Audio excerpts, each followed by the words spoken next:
জন্মকুণ্ডলীতে যাদের দ্বিতীয় ঘর হলো বৃষ রাশি, বৃষ রাশি জাতক জাতিকাদের উদ্দেশ্যে 1 নম্বর, এই গ্রহ অনুকূলে হলে কাউকে কাপড়, টাকা পয়সা, আনাজ বা অন্য কোনো বস্তু স্বরূপ দেবেন না।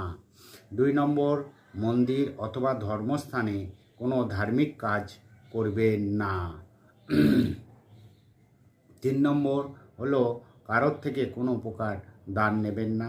4 নম্বর, কারোর বাড়িতে কোনো বস্তু খাবেন না। কারোর থেকে বিনামূল্যে কোনো জিনিস নেবেন না। কখনো রূপো দান করবেন না। 5 নম্বর হলো কোনো অর্থনৈতিক কাজ জানা বা অজানা অবস্থায় করবেন না। নিজের চারিত্রিক উত্তম রাখুন। 6, কারোর সাথে ঝগড়া করবেন না, কারোর সাথে শত্রুতা করবেন না। 7, কাউকে দই দেবেন না এবং কোনো সাধুকে দুধ খাওয়াবেন না।